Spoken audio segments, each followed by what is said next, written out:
Muy buenos días a los que nos están viendo de mañana, o de tarde, o de noche, pero aquí es de día.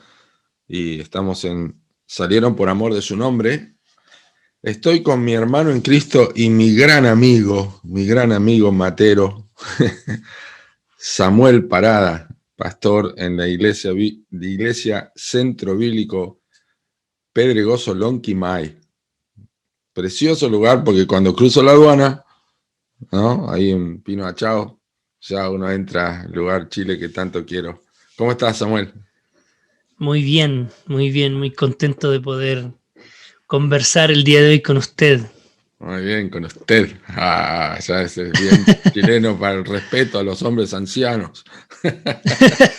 No hay el vos, no se usa tanto en Chile, ¿no? El vos, No. el tú. El tú ya es más, Está bien, está bien. más de tú a tú. Vamos a respetar la idiosincrasia. ¿Estás con mate también? Sí, como ¿Quién, siempre, como todos quién, los días.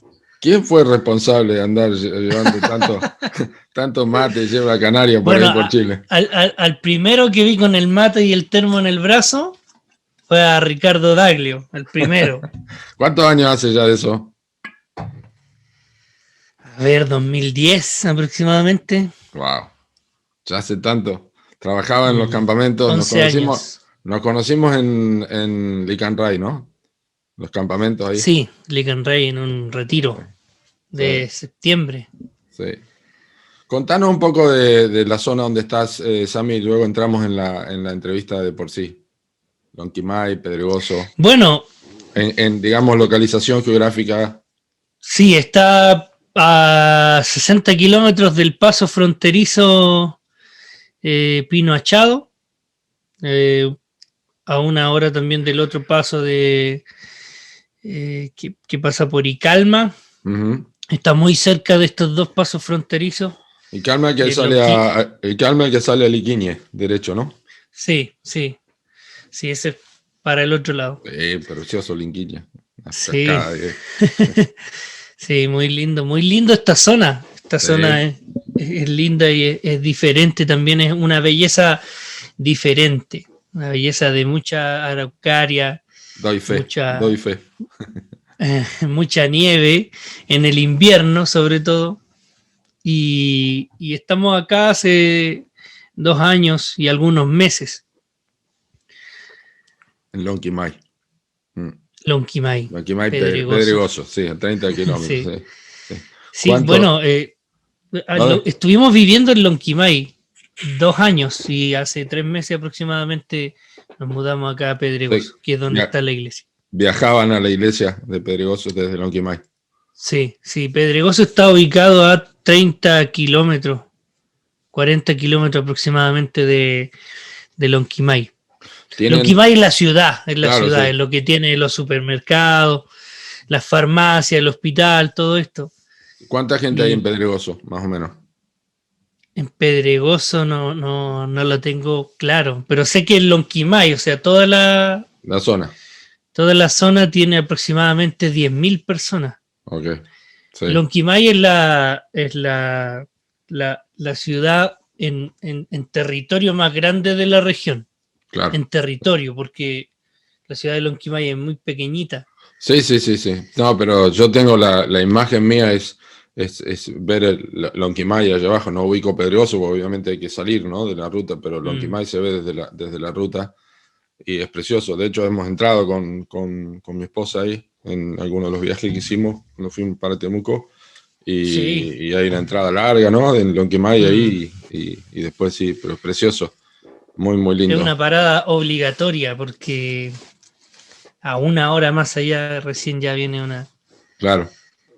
Para poder echar nafta. Sí. Sami, ¿cuánto hace que estás en el ministerio? Hace aproximadamente 2 años y 3 meses. Bueno, esta hace muy buena la entrevista. Creo que es la primera entrevista que hago con alguien que está menos tiempo en el ministerio, pero ya lo hablamos antes de eso. Para mí es una bendición, porque lo que importa acá es que alguien está allí porque Dios lo puso, ¿no? Pero contanos cómo llegó el evangelio a tu vida. ¿Cómo conociste a Cristo? Bueno, muy parecido a varios que he estado escuchando. Por la gracia del Señor, conocí a Cristo, bueno, a los 15 años conocí a Cristo verdaderamente, pero yo nací en un hogar donde el Señor habitaba. Amén. ¿Por qué digo el Señor habitaba? Porque mi abuelo, de parte de mi madre, fue un fundador, llamémoslo de esa manera, de una iglesia en el campo, en la montaña, allá cerca de Comuy, un lugar que se llamaba Pumalal. No es el mismo lugar donde está el instituto. El instituto es otro, que está de Pitrufquén más allá. Okay. Y era un lugar muy alejado de la sociedad, apartado, y ahí el Señor utilizaba, en este caso a mi abuelo, junto con los misioneros que iban regularmente, el hermano Darío Thompson, el hermano Cliff Truman, hay algunas fotos por ahí, donde iban ahí, y él, por la gracia del Señor también, ya era cristiano cuando llegó a vivir a ese lugar, y mi madre, mis tías conocieron el Evangelio, por la gracia del Señor. Todos mis tíos eran 6, uno de ellos falleció hace algunos meses atrás, pero todos mis tíos que quedan son hijos de Dios y aman al Señor. Mi mamá era parte de eso. Bueno. Posterior a eso, bueno, ellos siempre se desarrollaron en Tolten, esa comuna igual cerca del mar, de la costa, y ahí se conoció con mi papá en la iglesia. Él era nuevo también en los caminos del Señor. Ahí se conocieron y se casaron. Y bueno, nací yo en Temuco. Y ahí comenzó mi crecimiento en la ciudad de Temuco, claro, la capital de la 9ª región. Bueno, ahí desde pequeño en la iglesia, podría decir que nací en la iglesia o inicié mi vida literalmente en la iglesia, porque mis papás eran guardatemplos de la iglesia bautista en Temuco, en Pueblo Nuevo, la iglesia Rey de Gloria.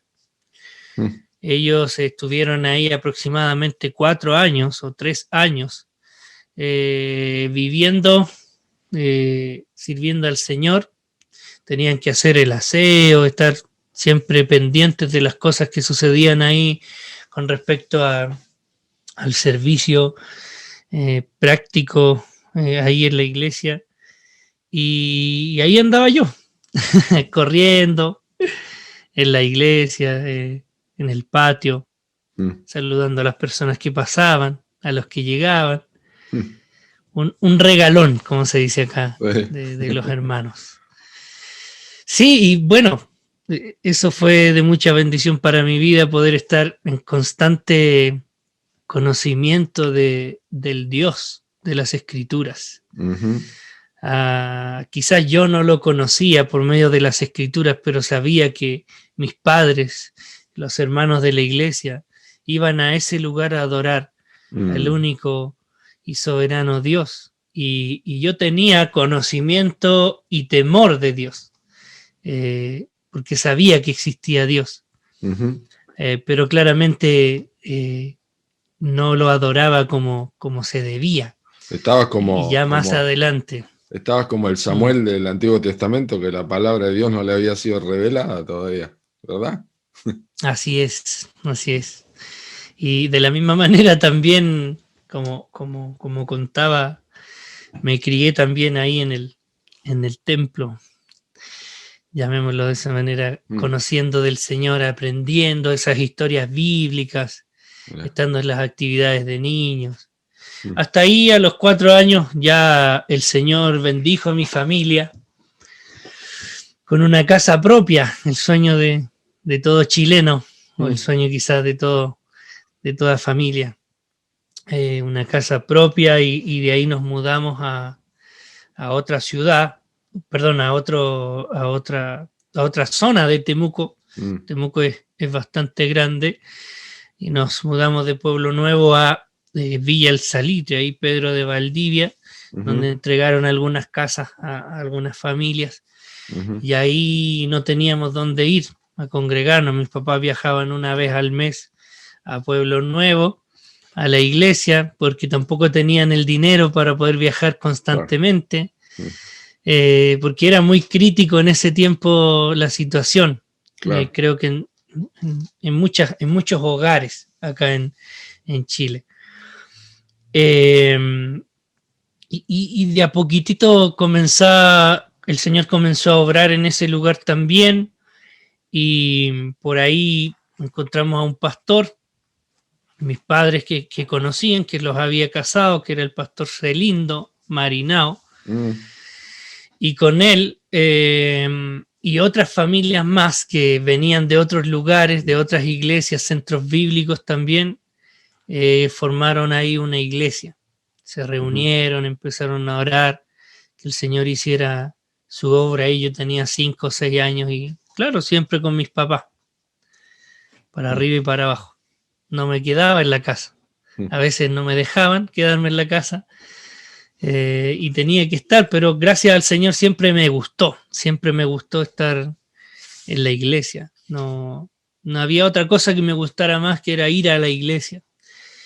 Y bueno, comenzó ahí esa obra, empezaron a evangelizar como siempre se hacen en obras nuevas, hacer actividades de niños, invitar a la población ahí, que esto quedaba un poco más arriba, en Villa Andina, se llama ese lugar, igual en el sector de Pedro de Valdivia.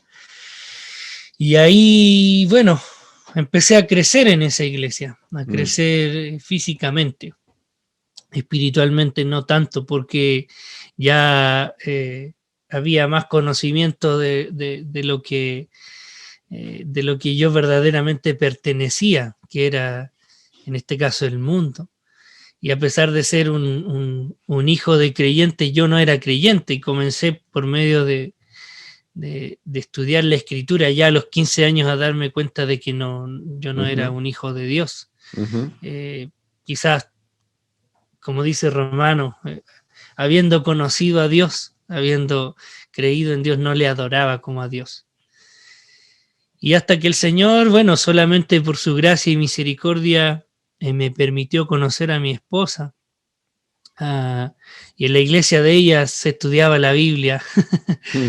Justo en ese momento estaba el pastor Joel Torres, estaba enseñando ahí a los chicos, a los jóvenes, y justo yo llegué, obviamente, cuando iba a ver a mi esposa en ese tiempo, mi novia, participaba de las reuniones de jóvenes y escuché ahí la enseñanza, una enseñanza muy diferente a la que yo había escuchado. Muy, muy, muy diferente, porque mi anhelo era que las personas conocieran a Cristo, pero no me atrevía a predicarles de Cristo. Siempre fue ese mi anhelo. Siempre estaba participando yo en la iglesia desde pequeño, claro, aún sin ser creyente, sin ser un hijo de Dios, porque sí creía, pero no era un hijo de Dios, porque mis actos demostraban lo contrario. Quizás nunca estuve en drogas o con amistades que no eran correctas. Siempre me mantuve al margen, porque todos en la población donde yo vivía sabían que yo iba a la iglesia, claro, y yo los invitaba a la iglesia, pero claramente mi mente decía lo contrario, y lo que hacía también decía lo contrario. No adoraba a Dios, no le daba la gloria al Señor. Claro. A veces la gente cree que por ser buena, quizás yo podría haber dicho yo era bueno con mis amigos ahí, pero por ser bueno uno no llega a Cristo, no es por obras. Y claro, yo sabía este tema, sabía que necesitaba de su palabra, y en ese momento también conocí al Señor verdaderamente cuando empecé a entender que la salvación no era por obras. Como le contaba, desde pequeño estuve en la iglesia, desde pequeño participé en la iglesia, estaba tocando la guitarra en la iglesia, para los 11 años ya era el guitarrista de la iglesia porque habían poquitas personas, mi papá era otro que tocaba guitarra, y después comencé a dirigir, desde a muy temprana edad, dirigir cultos, como éramos una iglesia pequeña, una obra nueva que se le llama acá, y me empezaron a dar mucha participación, por la personalidad quizás que tenía también. Claro. No tenía un mal testimonio visible. Sí. Y bueno, así, después sirviendo en todo lo que tenía que ver con los jóvenes de la zona, siempre quise estar participando en la iglesia, mi vida siempre fue como de esa manera, no, para mí no había otra cosa mejor que hacer que estar en la iglesia. Claramente tenía ahí esas oportunidades que quizás todo joven quiere tener, un puesto para que lo vean. Ahora yo puedo ver eso. ¿Qué pasó cuando eso, el cambio, la conversión fue ya en Pitrufquén? ¿En Pitrufquén era o no? Quizás yo no lo veo como un lugar específico, una fecha específica, no lo tuve anotado ahí en mi Biblia. No, yo sé. Lo que quise decir, Pastor Colby.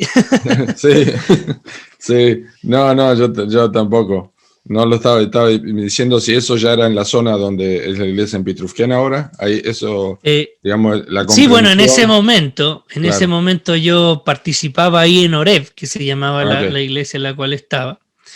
Y al ir esporádicamente a Pitrufquén, me gustaban las enseñanzas que se daban ahí, cómo estudiaban la Biblia, estaban estudiando el libro de los Hechos en ese tiempo, y cuando entendí que en ninguna parte de la escritura existía el decisionismo, mi orgullo y mi cristiandad se fue abajo.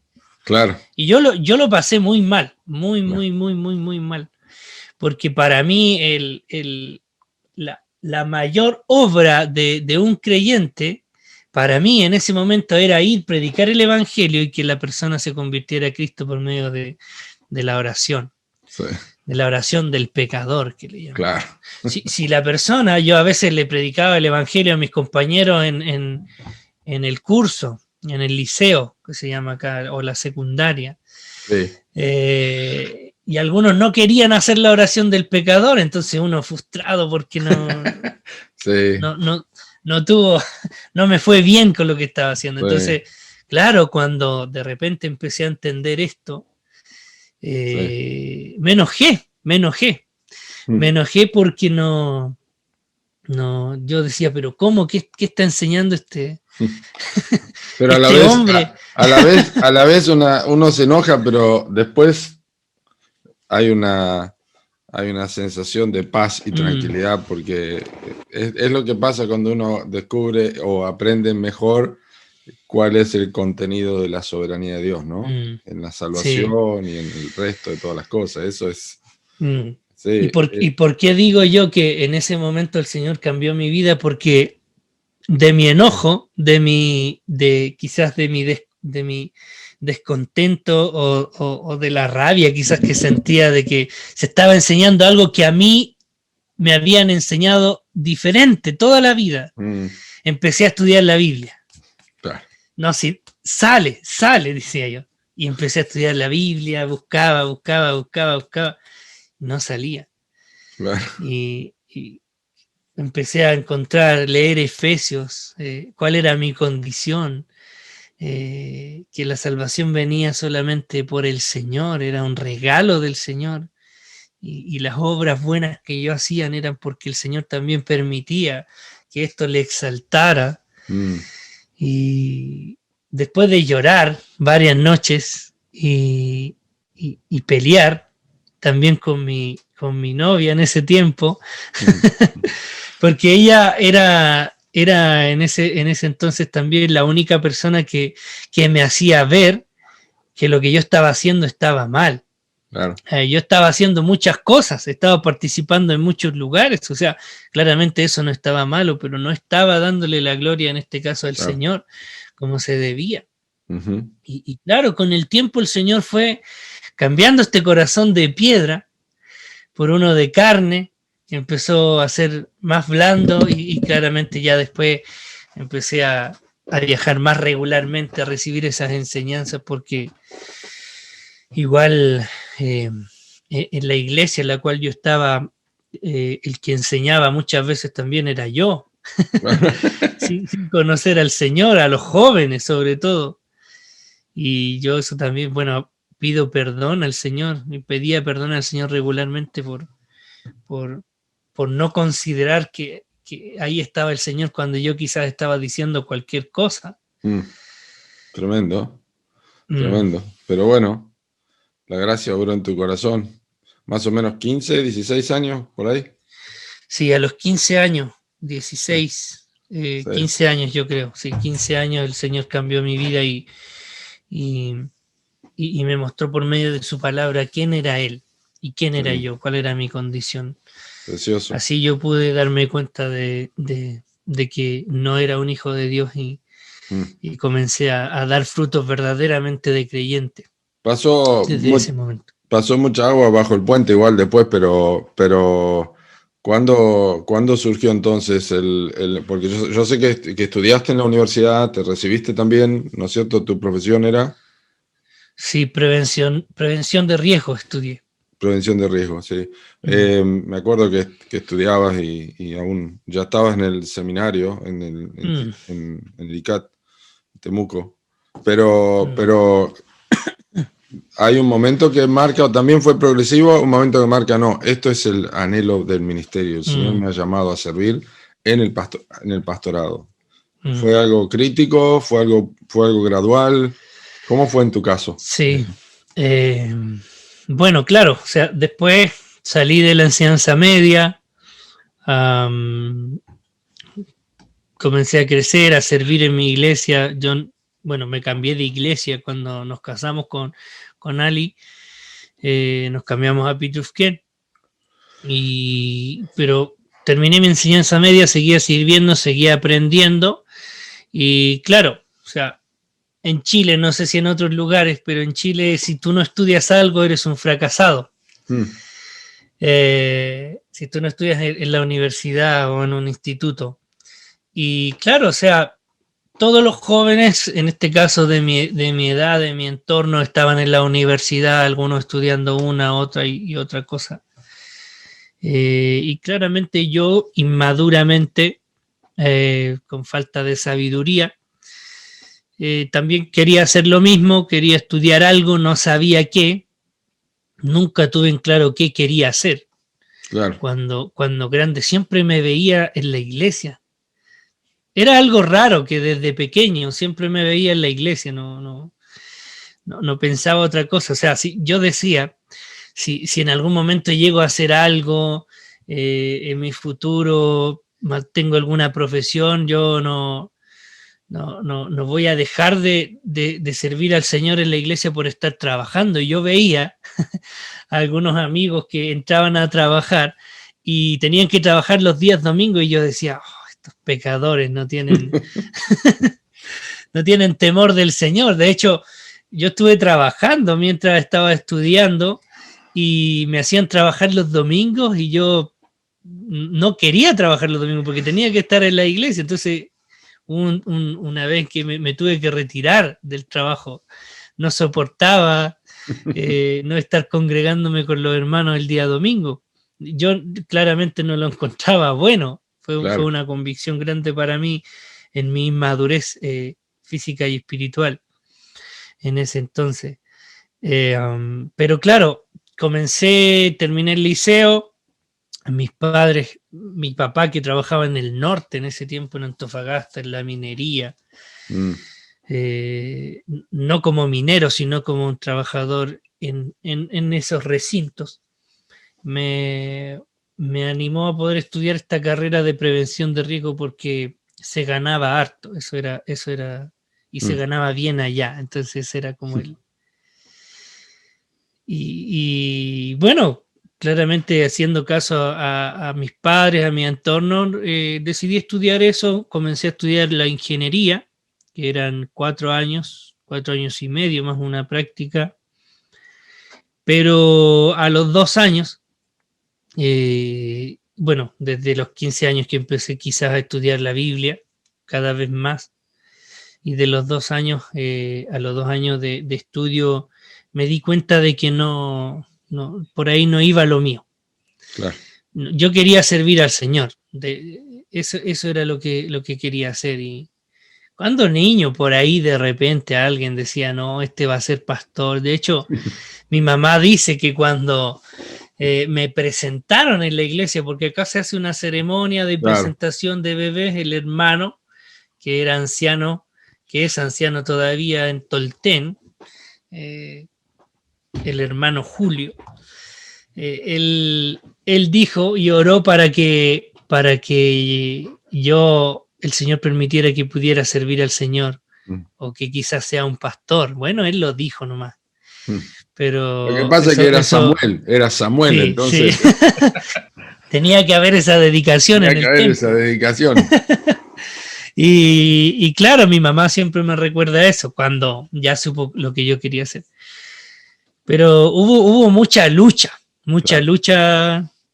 en mi vida, en mi familia, por esa decisión que yo pude tomar, porque un día recuerdo que llegué a la universidad en la mañana, muy temprano, muy mal, muy triste.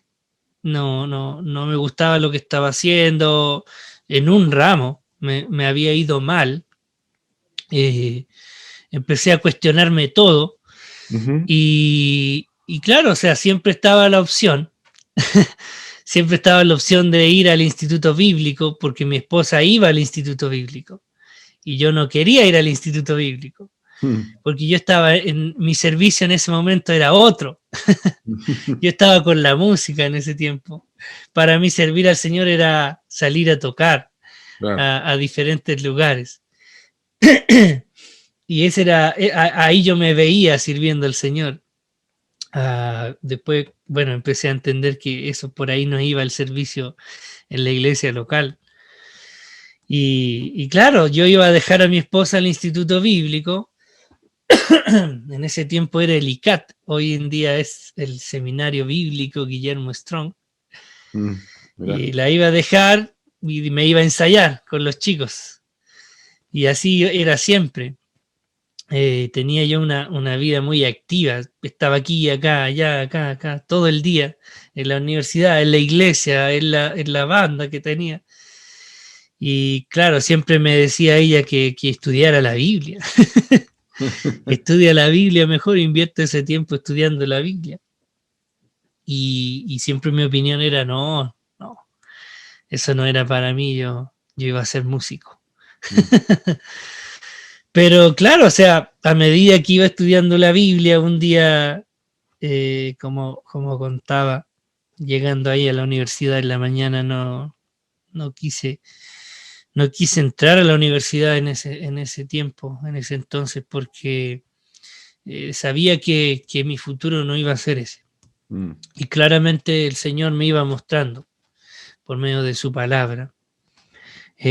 Obviamente no iba a ser pastor al tiro. Claro. Yo sabía y tradicionalmente también acá, tradicionalmente lo digo porque en ese momento mi perspectiva de un pastor iba al instituto a formarse para ser pastor. Ahora es diferente mi pensamiento, porque creo que el pastor, en este caso el Señor, lo llama y su responsabilidad de formarse, no ir a formarse para ser. Claro. No es una fábrica de pastores el instituto. No. El pastor debe ser reconocido por la iglesia. Primero debe tener el anhelo y después debe ser reconocido. Entonces, claro, o sea, dije ya, yo quiero ser pastor, y inmediatamente ese día les conté a mis padres que iba a dejar la carrera, me iba a cambiar de esa carrera al técnico, que eran menos años, la mitad de los años, porque tampoco quería ser de mal testimonio para otros jóvenes, seguro. de dejar esto del votado. Había visto algunos casos también y no eran agradables, no se decían cosas buenas. Y obviamente también era una responsabilidad. Mis padres habían invertido en mí, en pasajes y todas estas cosas, en instrumentos para poder estudiar. Y yo tenía que también responderles. Ellos me decían, o sea, ahora ellos también entienden, pero en ese momento también estaban guiados en este caso, por el pensamiento contextual, de que si el hijo no era más que el papá, no en profesión había fallado. Entonces tuvimos problemas por esta decisión. Bueno, pero el hijo toca la guitarra mejor que el papá, ¿no? Puede ser. Entonces ahí, bueno, les conté en un principio, el primer día me apoyaron, pero ya el segundo día no, y ahí se produjo un roce grande ese día, que yo lo recuerdo muy bien porque yo dije, esto es una prueba. Esto es una prueba. Si yo desisto al ver esta situación, probablemente no sea lo que el Señor quiere. Claro. Lo veía en ese momento así. Y yo seguí adelante firme en mis convicciones. Yo siempre me caractericé, y mi mamá puede dar fe de eso, que yo era muy obediente a mis padres. Entonces, si me decían que no, era no. Y en ese momento yo desobedecí por obedecer en este caso al Señor. Claro. Por eso fue un roce muy grande. Y claro, ahí, bueno, después con el tiempo se empezaron a dar más las cosas, empezamos a conversar más, y fui al Instituto Bíblico a buscar ahí la lista de lo que tenía que llevar para inscribirme. Y ahí comenzamos. Ese primer año de Instituto Bíblico fue también el último año de estudio en la universidad. Claro. Recuerdo eso. Yo recuerdo y eso. Era muy intenso, porque tenía que trabajar, porque no tenía el sustento para pagar el Instituto Bíblico. No lo tenía de ninguna parte. Tenía que trabajar. Trabajaba en las mañanas en un supermercado, así como Álvaro contaba, trabajaba con su esposa de propinero. Sí. Trabajaba en ese supermercado. Temprano, llegaba a las 7, me iba en bicicleta, me levantaba a las 6 de la mañana, agarraba mi bicicleta, llegaba ya a las 7, recorría Temuco en bicicleta. En ese momento era la mitad de lo que soy ahora. Hacía mucho ejercicio y claro, llegaba al trabajo, después me iba a la universidad, que era volver, subir, bajar. Temuco es así. Sí. Y después iba a la casa a almorzar cuando alcanzaba, y cuando no, bueno, me iba al centro, que a veces teníamos ensayo con los chicos en ese primer año, y en la tarde desde las 7 en adelante el Instituto Bíblico, y terminaba a las 10:20 de la noche, y ahí me tenía que devolver a la casa. Claro. Y me estaba durmiendo como a las 12 de la noche aproximadamente, estaba durmiendo 6 horas. Pero yo nunca me cansé, nada. Valió la pena. Valió la pena. ¿Y por qué valió tanto la pena? Porque ese año también nosotros decidimos con mi esposa poder casarnos a principios del año siguiente. El Señor nos mostró que ya era tiempo y decidimos casarnos. Muchos hermanos nos animaron, uno de ellos, Ángelo, que nos sentó ahí a las orillas del lago Calafquén. Ahí se producen muchas cosas en ese lugar, en el campamento. Ya lo creo. Sí, varios tienen historias ahí. Sí. Y ahí conversamos y decidimos casarnos. Y claro, o sea, ese año era, en enero nos vamos a casar, tenemos que trabajar, hay que hacer algo. Tiene loco el micrófono. Sí, está muy cerca. ¿Está bien? No, pero se escucha bien, sí. se escucha ahí bien. Sí. Y claro, ese año era así. 6 de la mañana, 12 de la noche, terminaba ahí, para allá y para acá. ¿Vos terminaron el ICAT cuando estaba en calle Alemania ya o allá? Sí, terminé en Alemania. Empecé 2 años en calle Alemania, para que no piense la gente. Sí. No viajaba a Alemania en avión. Sí. Solo en bicicleta. No, pero comencé ahí en Cruz, en el instituto recordado, para muchos también. Tuve el privilegio de poder estar ahí para decir hoy en día, yo estuve ahí en el... Después que terminaste el instituto, bueno, de hecho yo prediqué en tu graduación, ¿no? Sí. A mí me dijeron, ¿quién quieres que venga a predicar? Mira, sí, recuerdo de eso. Allí en Trigales fue la reunión.